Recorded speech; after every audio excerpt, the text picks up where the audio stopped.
এই ইউরেনিয়াম মুকাদ্দেস না জানি মোসাদ্দেক কি জানি নাম বেটা, মোসাদ্দেক, হ্যাঁ, এত বড় ইউরেনিয়াম আমাদের ও দেশে। আমাদের একজন জাতীয় সম্পদ।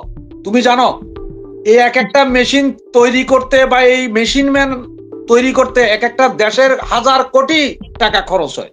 সেখানে আমরা খোদা প্রদত্ত একজন মেশিন পাইছিলাম যে দাঁড়াইলে কোন জায়গায় ইউরেনিয়াম আছে সেটা যেমন বলতে পারে, খনন কাজের জন্য তার দাঁতগুলো ব্যবহার করতে পারে। আজকে তার দাঁতগুলা ভাঙা দেওয়া বা এই দাঁতের অধিকার নিতে বিএনপি যেটা চাইছে, এটা আমি খুব ঘৃণার সহিত প্রত্যাখ্যান করছি যে এরকম ইউরেনিয়াম সমৃদ্ধ লোকজনকে বাংলাদেশ সম্মান দিতে জানলো না। তারে মারা হলো, তার সাথে আরেক বন্ধুরে মারছে মনে হয়। ওইটার আবার একটা ভিডিও দেখছি জানো, ও বলছিল যে আমাদের চিনো না, আমরা যেদিন ধরবো না বিসমিল্লা বইলা পায়ের গোড়ালি থেকে মাথা পর্যন্ত সাইজ করব। শিবিরের একটা কাজ আছে, ওরা কিন্তু সবসময় পায়ের গোড়ার দিকে নজর, ওদের কষাই, ওরা কিন্তু রক্ষাটা একদম ওই বেটাও সেম কথা। এখন ঘটনা হয়েছে যে আসলে এদের মারলো ডাকে, কারণ হচ্ছে যে ওইখানে দেখলাম কোন কোন সাংবাদিক বলতেছে বিএনপি, কোন কোন সাংবাদিক বলতেছে পাবলিক। এখন কেউ বলতেছে এটা সন্ত্রাসী হামলা, আবার কেউ বলতেছে মব জাস্টিস। মূলত দেখতে হবে আসলে এটা কি। আবার থানাতে নিয়েও নাকি উত্তম মধ্যম দিছে ওদেরকে, থানার পুলিশ নাকি হাসতেছিল, এটা আবার সাদেক কাইয়ুম ভাইয়া বল। তবে এরা সবাই ভুলে গেছে, জামাত ইসলাম ভুলে গেছে কি জানো, যে এটা ছাত্র দল, এটা ছাত্রলীগ না। ছাত্রলীগে তো লক্ষ লক্ষ গুপ্ত ছিল, যার কারণে এগুলো সাইজ করতে পারে না। ছাত্র দল তো ভাই গুপ্ত নাই, ছাত্র দল তো গুপ্ত আর সুপ্ত পাইলেই মারে। তবে এটা তীব্র নিন্দা জানানো উচিত যে ওর মতন এরকম একজন ইউরেনিয়াম সমৃদ্ধ লোক, যেখানে ইউরেনিয়ামের খোঁজ জানে, তার গায়ে হাত তোলা, ওকে জাতীয় নিরাপত্তা দেওয়া উচিত, এসএসএফ এর নিরাপত্তা দেওয়া উচিত মিনিমাম 50 বছর। এটা দাবি। তার মানে কি আপনি বলতে চাচ্ছেন যে বাংলাদেশের ইউরেনিয়াম সক্ষমতা ধ্বংস করার জন্য আমেরিকা দাতাল মোসাদ্দেকের উপর হামলা চালিয়েছে? এটা আসলে আমেরিকা না, আমার মনে হয় এটা ভারত চালাইছে। ও আচ্ছা, ভারত চালাইছে, এটা আমেরিকা চালাবে। কারণ ইউরেনিয়াম সমৃদ্ধ হয়ে গেলে তো ভারতের জন্য অসুবিধা ভাই। কারণ আমরা যে বোমা বানাবো সেই বোমাতে 5-10 হাজারে হয়তো ভারত পর্যন্ত যাবে, এর বেশি তো আর যাবে না। আমাদের এটা তো আর আমেরিকা পৌঁছাইবো না। সুতরাং মনে হয় ভারতের কোনো চাল আছে বলে আমার মনে হয়। আমরা ভারতকে এই ব্যাপারে ধন্যবাদ জানাতেই পারি, দাতাল মোসাদ্দেককে ডিস্ট্রয় করার জন্য, তারা ইউরেনিয়ামের সক্ষমতা ধ্বংস করার জন্য কাজ করছে। এবং দাতাল মোসাদ্দেকের 2টা দাঁত শহীদ হয়ে গেছে শুনলাম। এই দাঁত 2টার ব্যাপারে কি সে প্রেস কনফারেন্স করবে? কারণ আমরা বিগত সময় দেখেছি কিছু হলেই প্রেস কনফারেন্স। আজকে কি প্রেস কনফারেন্স দরকার নাই, কারণ সব প্রেসই তো উপস্থিত ভাই। প্রেস সবগুলোই তো ওখানে, কনফারেন্স করে আল্লাহ অযথা পয়সা নষ্ট, 500-1000 টাকা তো নষ্ট। প্রেস তো ওইখানে উপস্থিত। আবার শুনলাম যে এই ঘটনার আগে নাকি শিবির নাকি সমস্ত প্রেস আলাদেরকে আজকে সারাদিন বিরিয়ানি খাওয়াইয়া রাখছে, যে ওরা জানতো নাকি যে সন্ধ্যার পরে একটা গ্যাঞ্জাম হবে।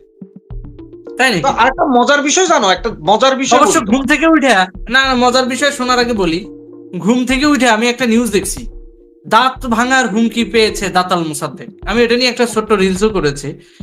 এখন এই জন্যই কি শিবির বিরিয়ানি খাওয়ায় সাংবাদিকদের রেডি রাখছিল?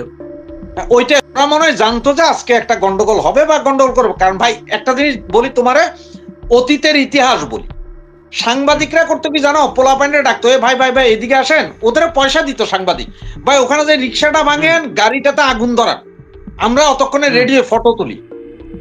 সাংবাদিক মানে নিজেদের টিআরপি বাড়ানোর জন্য কিন্তু কামিগুলো করাইতো হরতাল মরতালে।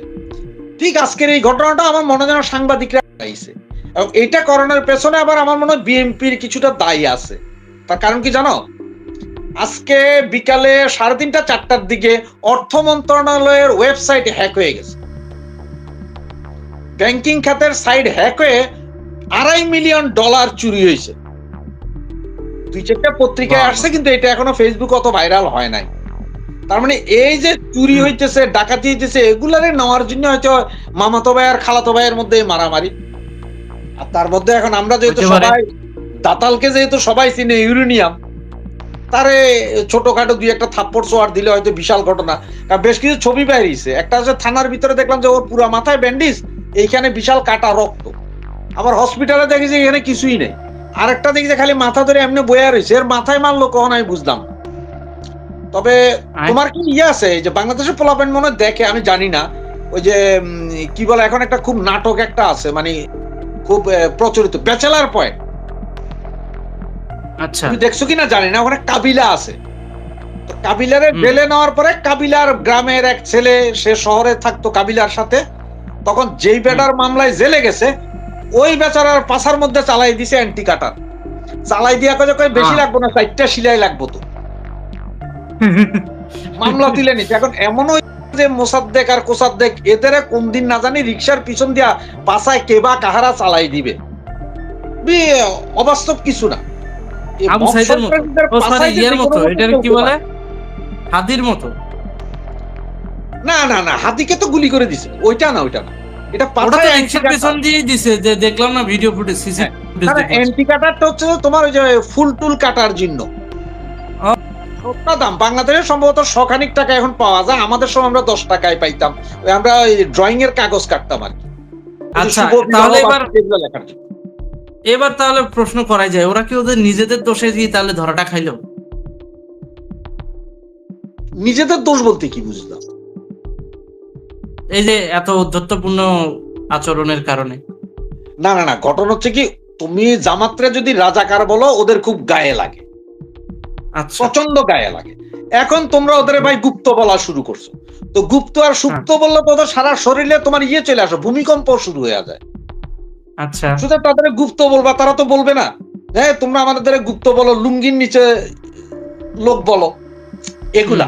আরে মূলত পুরাটা হচ্ছে যে তোমার ওই যে মিলি ভগত একটা কথা আছে, কারণ হচ্ছে দেশে গ্যাসের সংকট, দেশে তেলের সংকট, বিদ্যুৎ নাই, হামের চিকিৎসা নাই, বাংলাদেশটা এমনি হাজারো সংকটে, তার উপরে যা শুরু করছে এই যে 2-4টা পত্রিকার সাংবাদিক এক এক দিন এক এক কথা আনে। ওই যে কালকে ওই দিন কয়েকদিন আগে আনছে আমেরিকার সাথে চুক্তিতে কি কি লস, এরপরে নর্থ ইস্ট নিউজ ডাইনা দিল যে সেনাবাহিনী কি কি করছে, এরপরে গত পরশুদিন দেখলা যে নৌবাহিনী প্রধানের দুর্নীতির খবর ছাপলো, আজকে ছাপলো যে আবার বিমান বাহিনীতে গন্ডগোল, বিমান বাহিনীর কোন কোন অফিসারের জানি তেহরিকি তালিবান মানে প্যাকেটের লাগে একটা সম্পর্ক, এই নিউজ। এগুলা নিয়ে বাংলাদেশের মানুষ তো আলোচনা করবে বা সমালোচনা করবে, যে ওইটা বাদ দিয়া মারামারি লাগাই দাও, নিজেরা ঢাকা ইউনিভার্সিটি গরম, মানে সারা বাংলাদেশ গরম শুরু হয়ে গেল। তোমার তো কিছু একটা তুইলা দিতে হবে যেটা নিয়ে তুমি খেলতে পারবা, নাচানাচি করবে। হ্যাঁ, সুতরাং এই যে তুমি এখানে লাইভে আনলা, এই মুহূর্তে লাইভ কেন ভাই লাইভে আসলা ভাই? তুমিও চিন্তা করছো ভাই মোসাদ্দেকের ইউরেনিয়াম মনে হয় দখল হইয়া যাইতেছে, সুতরাং এখন আমরা আলোচনার একটা খবর পাইলাম, বাকি খবর শেষ, আমরা এখন মোসাদ্দেকের দাঁত কোথায় গেল এটা নিয়ে পড়ে না, বাকি খবর শেষ বলতে বিষয়টা তো এটা না, এখনকার গণমাধ্যম দেখে মাথায় টুপি পরে এখন বাকি টিআরপি গুলো এগুলা সাইড করতে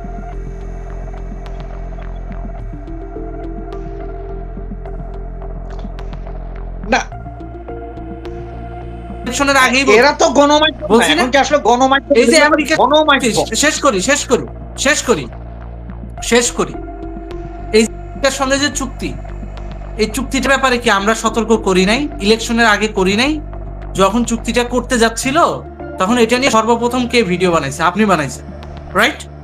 তারপর ওই ফাইলটা যখন, নথিটা যখন আমার কাছে আসলো আমিও বানাইছি। তে এখন গণমাধ্যম যে এইরকম শালা ব্যাকডেটেড, বাংলাদেশের গণমাধ্যম নাকি মেরুদণ্ডহীন, সে দায়ভার তো মনে করেন আপনি আমরা নেব না। আমাদের দেশের মানুষকে বোকা বানানোর কাজটাই করে গণমাধ্যম, ঠিক আছে? আমাদের দেশের মানুষকে পরিকল্পিতভাবে বিশ্ব রাজনীতি থেকে সাইড করে রাখে গণমাধ্যম আর এই সমস্ত দাতাল মাতাল কিছু পাটপাড়েরা, যারা টাকার বিনিময়ে মানে যে কোনো একটা সিন ক্রিয়েট করে, ওইটা নিয়ে পাবলিক ব্যস্ত, এইদিকে বিশ্ব রাজনীতি হোগা মারা খায়। Sorry for my language, but এটাই বাস্তবতা। তবে তোমাকে আজকে একটা শুকরিয়া আদায় করতে হবে, কেন জানো? আমি এখন পর্যন্ত শুকরিয়া আদায় করতেছি যে দাতালের দাঁত পইরা যায় নাই। যদি এটা পইরা যাইতো তাইলে ধরো আমাদের নবীজির দন্ত শহীদ হয়েছিল নাকি কোন যুদ্ধে, তখন আসকুরুনি বলতে পারে না যে কোন দাঁত শহীদ হয়েছে, এই জন্য নাকি আসকুরুনি সে নিজের সব দাঁত ফেলে দিছিল। আজকে যদি দাতালের যদি কোনো একটা দাঁত পইরা যায় তাইলে কালকে থেকে আজকের এই দিনের কে ওরা এই ইউরেনিয়াম দন্ত শহীদ দিবস হিসেবে পালন করবে। ইউরেনিয়াম দন্ত শহীদ দিবস, হ্যাঁ। মানুষের ভাষ দিয়েও যে এত আনন্দ পাওয়া যায়, ছাত্র দল আর শিবিরে না দেখলে বলা যেত না। তোমার কি মনে আছে একটা শিল্প গোষ্ঠী বরিশাল বা ও একটা গান গাইছিল, মানে ওই কি বলে, খুব জনপ্রিয়তা পাইছিল গানটা, মানে সে বিভিন্ন ডাক্তার ইউনুস টিনুস এদের নিয়ে গান গাইছিল যে এরকম নেতার কোথায় পাবো, বাংলাদেশের ভাগ্য খারাপ। আজকে এই মুহূর্তে আমার ওই দলটাকে খুব মনে পড়তেছে, ওই সঙ্গীত শিল্পীটাকে আর কি, যে সে যদি আজকে বলতো যে তারেক জিয়া তুমি সম্মান দিতে পারলা না, ইউরেনিয়াম সমৃদ্ধ দাঁত, যেই দাঁত লাগাইলে ইউরেনিয়াম পাইতাম, তাকে শহীদ করে মাথার চুল কালো করা, মাথার চুল কালার করা, এইটা জানি না কি এটা, ওই এরা প্রথম একটা গান গাইছিল, হাল জমানার রাজনীতি ভাই করতেছি যে আমরা সবাই। আচ্ছা, এই গানটা গাইছিল সে 90-এর দশকে, খুব জনপ্রিয় ছিল। আচ্ছা। পরবর্তীতে এটারা আবার আনছে, ওই যে আসিফ ইয়ের কথা বলছে, কি বলে, ডাক্তার ইউনুসের কথা বলছে, মানে বাংলাদেশ সম্মান দিতে জানে না এইসব লোকগুলোকে, 8-10 জনের নাম বলছিল, ভুলে গেছিল। ওরে আজকে দরকার যে এই ইউরেনিয়ামের দাঁতের জন্য, বাংলাদেশের জন্য এটা গর্ব যে তোমরা বিনা পয়সা, আসলে বাঙালি যে সম্মান দিতে জানে না, মানে দাঁত থাকতে দাঁতের মর্যাদা বুঝে না, আজকে প্রমাণ যে ওর মতন এইরকম একজন লোক যে কিনা দাঁড়াইলে বলে দিতে পারে যে এই জায়গায় ইউরেনিয়াম আছে, কোনো মেশিন লাগবে না, ওর দাঁত বসাই দিবে, ইউরেনিয়াম উঠতে থাকবে।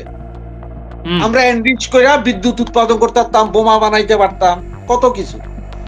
বাংলাদেশ মিস করে ফেললো, উন্নতির শিখরে উঠতে পারলো না। দাতাল মোসাদ্দেকটা বিলিয়ন বিলিয়ন ডলার খরচ করে এদের নিরাপত্তার জন্য, ইউরেনিয়াম বিশেষজ্ঞদের নিরাপত্তার জন্য, সেই জায়গায় আজকে তার, আমার হিসাবে তো তারেক জিয়ার যে এসএসএফ ফোর্স আছে এটা পুরোটা উঠাই দেওয়া দরকার, ওরে এসএসএফ এর নিরাপত্তা দেওয়া দরকার। এক চুতমা রানী লিখছে, বালের দেশ বাংলাদেশ, তুই পাকিস্তান যা, তুই এনে কি করস? হ্যাঁ, আচ্ছা, সরি ফর মাই ল্যাঙ্গুয়েজ, আমার দেশে নিয়ে গালি দিবে